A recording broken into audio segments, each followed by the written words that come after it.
오늘도 이곳에 함께 모여 하나님께 예배드리고 계신 여러분 모두에게 우리 주님의 은혜와 평화가 넘치시기를 바랍니다. 지금 우리는 예수님의 초림을 기억하고 다시 오실 재림의 주님을 기다리는 대림절을 지내고 있습니다. 그래서 지난주에 우리는 누가복음에 기록된 예수님의 탄생 이야기를 살펴보면서 우리가 다시 오실 주님을 어떻게 기다려야 하는지에 대해서 고민해 보았습니다. 지난주 누가복음이 전하는 구주의 탄생 이야기에서는 이 세상의 구원자는 낮고 천한 자들을 구원하기 위하여 이 땅에 오신 구원자이심을 알려주었습니다. 그러니 우리 역시 주님께서 가셨던 그 낮은 곳으로 가서 그 낮은 자들과 함께함으로 다시 오실 구주를 기다려야 함을 깨달을 수 있었습니다. 그것이 지난주에 살펴본 누가복음의 예수님 탄생 이야기였고, 그리고 오늘은 마태복음에 기록된 예수님의 탄생 이야기를 살펴보려고 합니다. 여러분, 이 마태복음에 기록된 예수님의 탄생 이야기에서는 지난 누가복음에서보다 우리가 주님의 오심을 조금 더 적극적으로 기다려야 함을 강조하고 있습니다. 여러분, 지난 누가복음에서는 예수님의 탄생 때 예수님의 부모 요셉과 마리아가 천사들이 명하는 대로 아기 구원자께 예수라는 이름을 붙였다는 내용이 있었습니다. 그래서 그러한 내용은 구원자의 사역에는 우리 인간의 반응이 필요함을 말한다고 했었죠.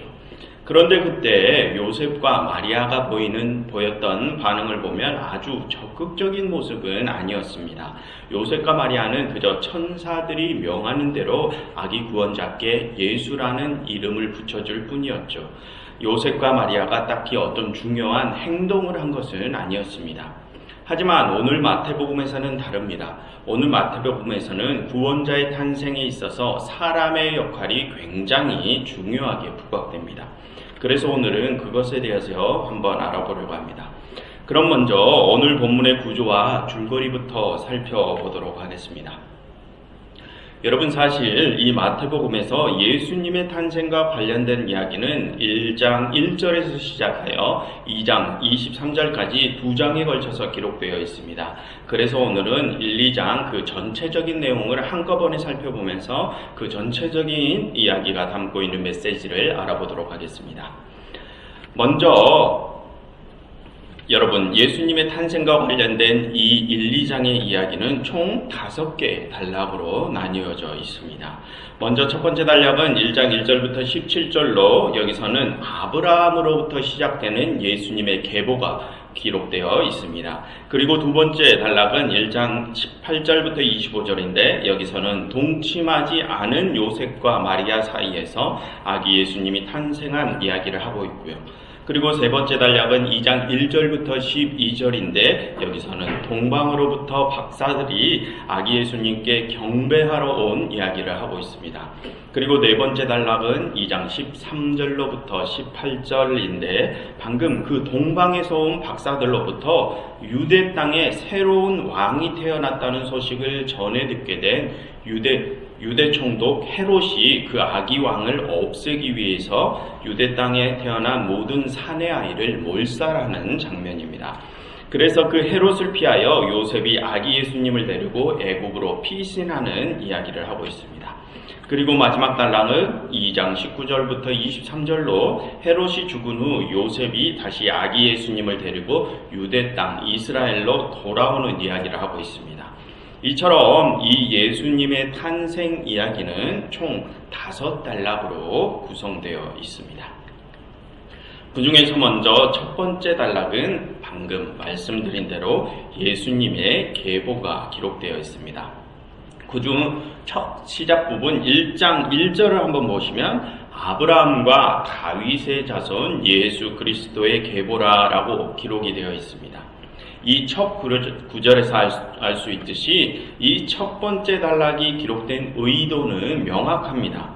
그것은 예수님께서 다윗의 가문의 사람임을 드러내고자 함입니다. 여러분, 지난주 누가복음에서도 아기 예수님이 다윗 가문의 마을 베들레헴에서 태어났다고 기록되어 있었지 않습니까? 그래서 그것은 이 구원자는 그 정통성에 있어서 온전한 구원자임을 드러내고자 함이라고 했었습니다. 이 마태복음의 의도 역시 똑같습니다. 이 아기 예수님의 탄생 이야기 이전에 다윗 가문에 속한 예수님의 계보를 먼저 소개함으로써 이제 태어날 아기 예수는 신앙적 정통성에 있어서 온전한 구원자임을 드러내 보여주기 위함입니다. 그리고 여러분, 이 첫 번째 장면에서 우리가 주의 깊게 살펴보고 넘어갈 부분이 있는데요. 여러분 한번 17절을 보십시오. 여러분, 거기서 예수님의 탄생과 관련된 이야기를 하면서 어떤 시대가 강조되고 있습니까? 아브라함에서 다윗 때까지, 다윗에서 바벨론 때까지, 또 바벨론으로 사로잡혀간 후부터 그리스도까지 14대씩이라고 기록되어 있습니다. 어떤 시대가 강조되고 있습니까? 다윗의 때와 바벨론 포로기가 강조되고 있습니다. 여러분, 성경에서 같은 내용이 두 번이나 반복되는 것은 그 내용을 강조하기 위함이라고 했었습니다. 거기에 더해 그 내용에 대한 부가 설명이 덧붙여져 있는 것은 더욱더 그 부분을 강조하기 위함이라고 이전에 말씀드렸었죠. 아무튼 여기서 다윗의 때를 강조하는 것은 방금 말씀드린 것처럼 이제 태어날 구원자는 다윗의 피를 물려받은 정통적 구원자임을 드러내기 위함입니다. 그것은 특이사항이 아닙니다. 그런데 여러분, 여기서는 왜 바벨론의 때를 또한 강조하는 것일까요? 여러분, 여기서 바벨론에 대해 어떠한 부가 설명이 덧붙여져 있습니까? 바벨론으로 사로잡혀간 후라는 부가 설명이 덧붙여져 있습니다. 그것도 두 번이나 덧붙여져 있습니다. 그것은 이 구원자는 과거 이스라엘이 바벨론의 포로로 잡혀 있었던 상황처럼 지금 무언가로부터 사로잡히고 억눌려 있는 자들과 관련된 분이심을 드러내기 위함입니다. 즉, 이 구원자는 당신의 백성들을 그런 포로된 세상으로부터 새로운 세상으로 해방시키러 오신 분이라는 것이죠. 여러분, 지난 누가복음에서 소개한 구원자는 낮은 자들을 위한 구원자이셨습니다. 그런데 이 마태복음이 바라보는 구원자는 억압된 이전의 세상에서 새로운 세상으로 사람들을 해방시키시는 구원자이심에 초점을 맞추고 있습니다. 그래서 누가복음의 예수님께서는 자신의 첫 사역을 시작하실 때 자신이 아프고 주리고 약한 자들을 구원하러 오셨음을 가장 먼저 선포하시며 자신의 사역을 시작하시는 데 반해 이 마태복음의 예수님께서는 이 땅에 찾아온 새로운 세상, 즉 하나님의 나라를 가장 먼저 선포하시며 자신의 사역을 시작하십니다. 그처럼 이 첫 번째 단락의 핵심은 이제 태어날 구원자는 신앙적 정통성이 있는 온전한 구원자요, 또 사람들을 억압된 세상에서 새로운 하나님의 세상으로 탈출시키기 위해 오신 분이라는 것이 핵심입니다.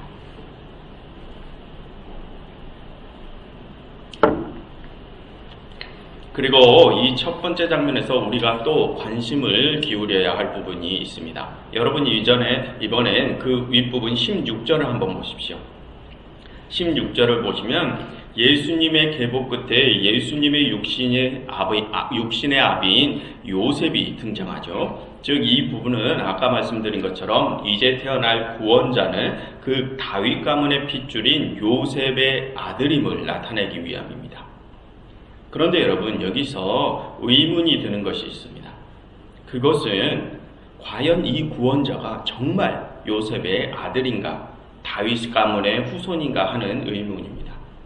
여러분, 18절에도 나오지만 이 아기 예수님께서는 요셉과 마리아가 동침해서 낳은 아들이 아닙니다. 성령으로 잉태해서 낳은 아들이죠. 즉, 예수님은 생물학적으로 요셉의 씨가 아니라는 것입니다. 그럼 여러분, 이 아기 예수님이 정말 다윗 가문의 후손이 맞습니까? 그렇지 않죠. 그런데 왜 성경에서는 이 구원자가 다윗 가문의 후손임을 강조하는 것일까요? 여러분, 우리는 보통 예수님의 탄생의 신비에 대해서 이야기를 할 때 예수님께서 초자연적인 방법으로 잉태하셨다는 것에 우리의 관심을 집중하죠. 그래서 우리는 이 초자연적인 탄생 사건을 예수님의 신적 본성과 연관지어서 생각을 합니다. 하지만 여러분, 그 예수님의 탄생의 신비에 대하여 이 마태복음이 말하려고 하는 의도는 그런 우리의 관심사와는 조금 다른 의도를 가지고 있습니다. 여러분, 구약에서도 자신들의 백성들을 구원하는 메시아적 인물들이 나오지 않습니까? 그동안 우리가 살펴보았던 창세기에도 아브라함, 야곱, 요셉과 같은 이들이 자신의 가족들을 이전 세상에서 새로운 세상으로 이끄는 이야기가 나왔지 않습니까?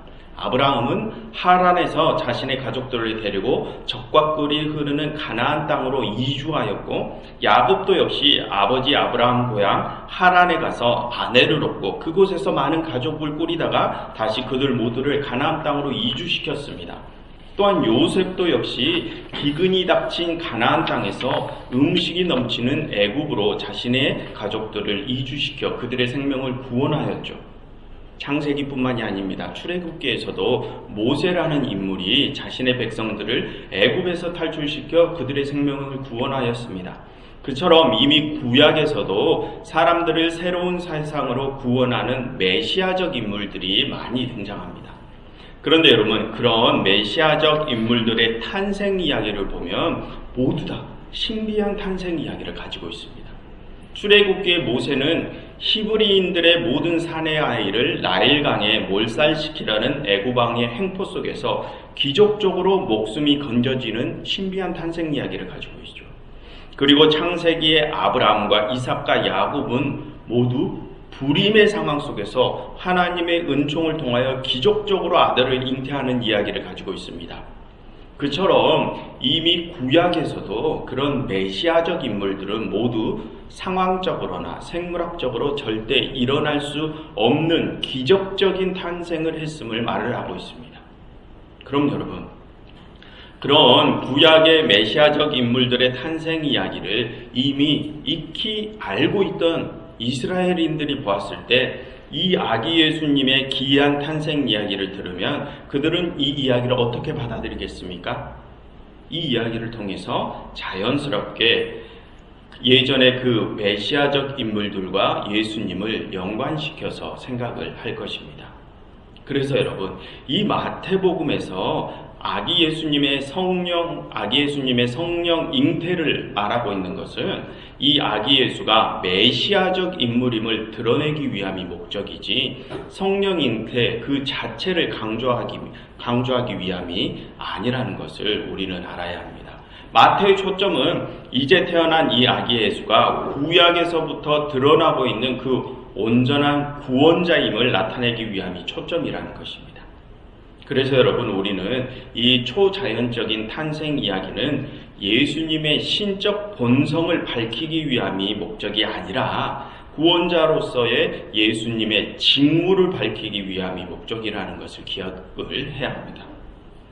그럼 여러분, 이 아기 예수님께서는 이 세상에 어떤 직무를 하러 오신 분이시라는 것입니까? 당신의 백성들을 억압된 세상에서부터 새로운 세상으로 탈출시키기 위하여 오신 분이라는 것입니다.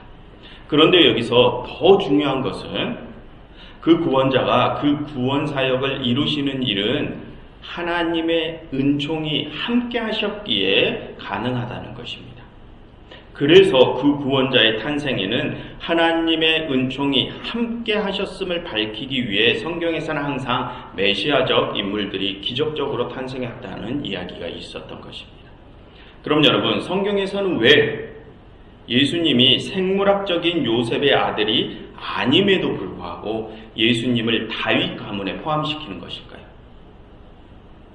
그것은 예수님께서 하나님의 은총 아래 태어나셨기 때문에 이전에 하나님께서 은총으로 기름 부으셨던 다윗 가문의 후손이라는 것입니다. 그래서 여기서의 핵심은 이 아기 예수님은 세상을 구원하시기 위하여 하나님의 은총을 통하여 태어나셨다는 것입니다. 그래서 여러분, 다음 두 번째 장면을 보시면 거기서는 아기 구원자의 이름에 초점을 맞추고 있는데요. 여러분, 21절을 보시면 왜 아기 이름을 예수라고 합니까? 그가 자기 백성들을 그들의 죄에서 구원할 자이기 때문에 그렇다고 합니다. 그런데 그 구원은 무엇 때문에 이룰 수 있었다고요? 하나님의 은총이 있었기 때문에 이룰 수 있었다는 것입니다. 그래서 23절을 보시면 보라 처녀가 잉태하여 아들을 낳을 것이요 그의 이름은 임마누엘이라 하셨으니 이를 번역한즉 하나님이 우리와 함께 계시다 함이라라고 하죠. 하나님께서 함께 하시기에 가능한 구원이었다라는 것입니다.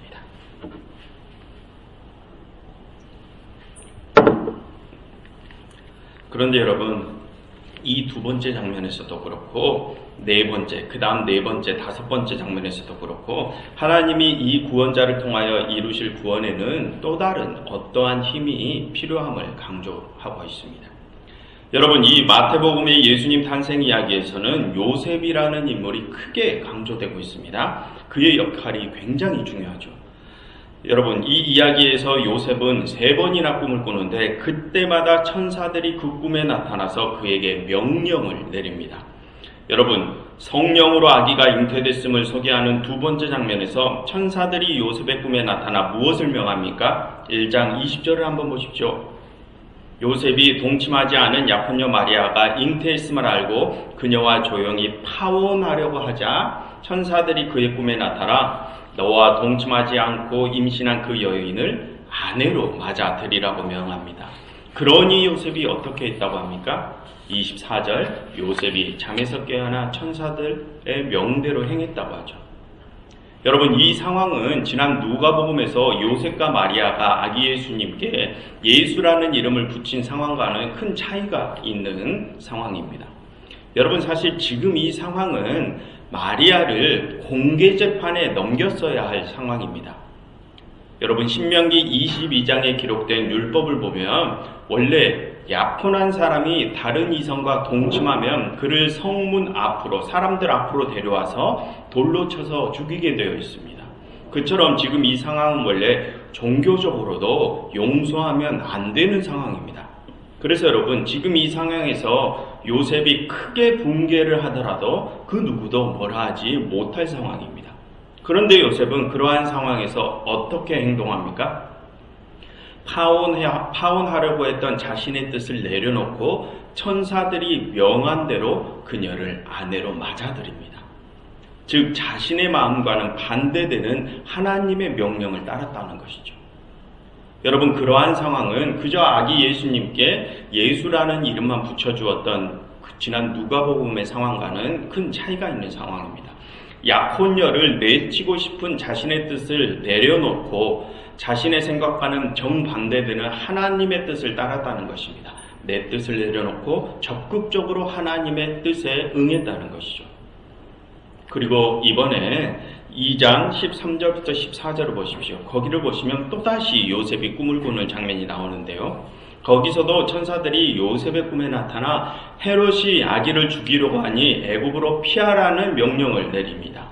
그러니 요셉이 또 어떻게 했다고 합니까? 요셉이 일어나 그 밤중에 아기와 마리아를 데리고 애굽으로 갔다고 합니다.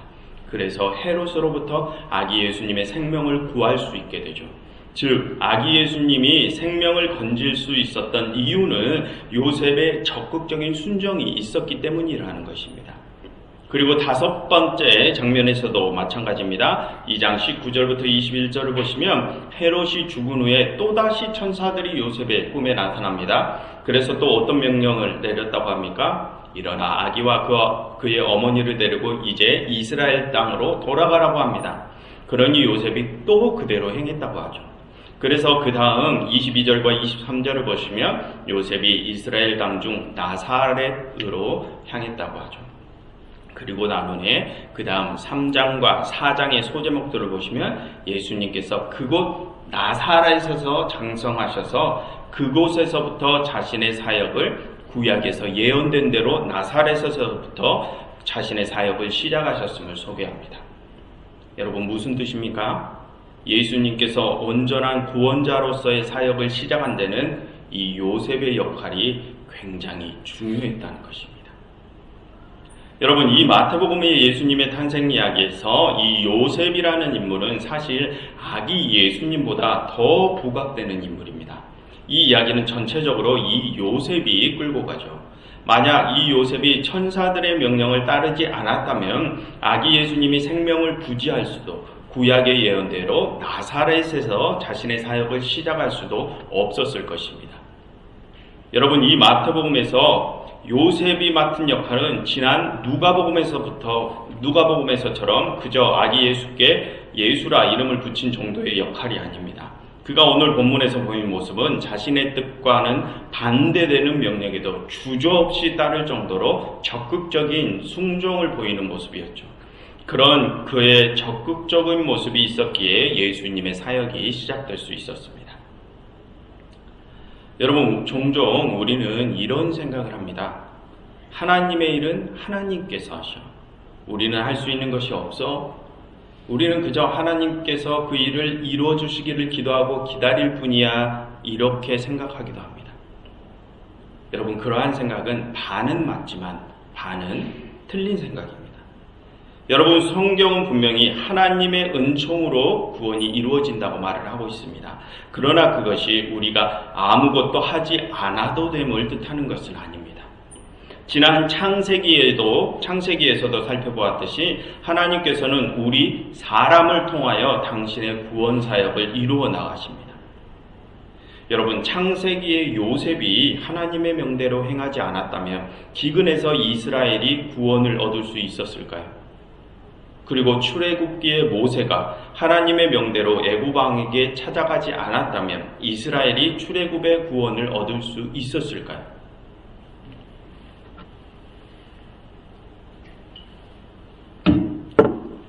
여러분, 아까 첫 번째 단락에서 어떤 시대가 강조되고 있었습니까? 바벨론의 포로기가 강조되고 있었죠. 그리고 여러분, 이제 이 네 번째와 다섯 번째 단락에서는 아기 예수님께서 애굽으로 들어가셨다가 다시 출애굽하는 이야기를 하고 있죠. 이 이야기의 시작 부분에서 바벨론에 관한 이야기를 하고 마지막에서는 애굽에 관한 이야기를 합니다. 즉, 이 마태복음의 예수님 탄생 이야기는 그 바벨론 시대나 애굽 시대처럼 포로기의 상황과 관련된 이야기를 하고 있다는 것입니다. 그러니 이제 태어날 이 아기 예수님께서는 자신들의 백성을 그렇게 죄악된 세상으로부터 새로운 세상으로 탈출시켜야 하는 사명을 감당해야 하실 분이라는 것입니다. 그런데 오늘의 본문에서는 그 메시아가 탄생하고 자신의 사역을 시작하기까지 누가 가장 중요한 역할을 했습니까? 요셉이 가장 중요한 역할을 했습니다. 그럼 그가 어떤 일을 했습니까? 자신의 뜻과는 반대되는 명령에까지 순종했습니다. 그럼으로써 우리를 죄악된 세상에서 탈출시키실 구원자의 사역이 시작되었죠. 여러분, 이 세상에 대한 하나님의 구원 사역은 그분의 아들, 이 세상의 참된 구원자 예수 그리스도를 통해서 이루어집니다. 그러나 우리가 명심할 것은 그 구원자에게는 우리의 적극적인 순종이 필요하다는 것입니다. 그 순종은 우리에게 그저 좋고 편한 상황 속에서 맡겨져 있는 일만 잘 해내는 것이 아니라 그런 정도의 수준을 넘어서 내 뜻과는 전혀 반대되는 곳으로 향하는 그런 적극적인 순종을 말합니다. 그런 적극적인 순종이 그 구원자의 사역을 도울 수 있습니다. 그리고 마지막으로 여러분, 오늘 이야기 세 번째, 네 번째 단락에서는 요셉 말고 또 다른 인물, 헤롯이라는 인물이 부각됨을 할 수 있습니다. 이 헤롯은 새로 태어난 왕을 찾아서 죽이려고 한 인물이죠. 그럼 여러분, 그 헤롯은 왜 예수님을 죽이려고 합니까? 그가 생각하기에 이 세상의 왕은 로마의 황제밖에 없는데 새로운 왕이 태어났다고 하니 그가 아기를 죽이려고 한 겁니다. 여러분, 예수님 당시는 로마 시대였죠. 그런데 그 로마 제국은 자신이 점령한 나라들의 그 나라 사람들을 총독으로 세워서 그 지역을 관할하게 했습니다. 그래서 지금 이 헤롯은 예수님과 같은 유대인 출신으로서 로마 제국의 관료로 등용된 인물입니다. 그런데 그와 같이 예수님과 동족인 헤롯이 지금 어떤 역할을 합니까? 같은 유대인 출신의 왕을 받아들이지 않고 로마의 왕을 위해서 그 유대인 출신 왕을 죽이려고 합니다. 여러분, 그것은 앞으로 이 구원자께서 자신의 사역을 해나가신데 동족인 유대인들이 그 구원자를 버릴 것을 예고하는 장면입니다. 그처럼 오늘 이야기에서는 오늘 이야기에서 이 헤롯은 이 땅에 오신 참된 구원자를 거부하는 자들을 대표합니다.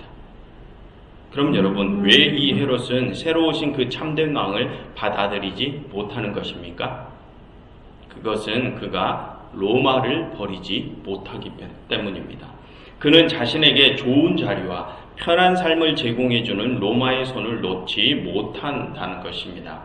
그렇게 그는 자신의 바람을 이루어주고 유지시켜줄 그 세상의 힘을 끝까지 붙들고 싶기 때문에 새로운 왕을 받아들이지 못한 것입니다. 여러분, 살펴보신 것처럼 오늘 이야기는 참 구원자를 위하여 일하는 자와 그 참 구원자를 없애려 하는 자를 대조해서 보여주고 있습니다. 그럼 여러분, 그동안 우리는 그 두 종류의 사람들 중에 어떤 종류의 사람들이었는지를 생각해 보십시오. 지금까지 나는 참 구원자를 위하여 일하는 사람이었습니까? 아니면 구원자를 없애려 하는 사람이었습니까?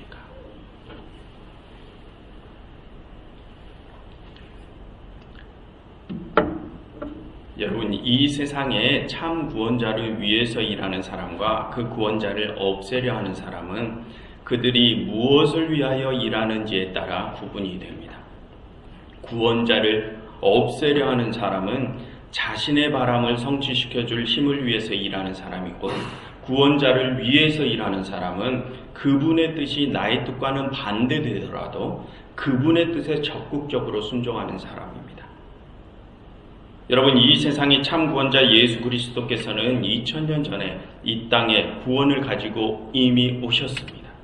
그리고 그 구원자께서는 지금 이 순간에도 우리와 함께 하시며 이 세상을 온전한 당신의 나라로 만들어가고 계시죠.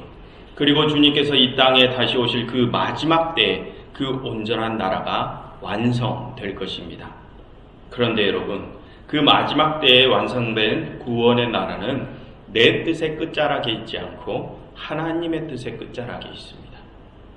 그러니 여러분, 지금 이 순간 하나님께서 우리에게 명하시는 것이 나의 뜻과는 반대되더라도 그분의 뜻에 순종하시며 주님께서 속히 다시 오실 것을 마라나타 하며 기다리실 수 있는 참된 주님의 일꾼들이 되시기를 간절히 바랍니다.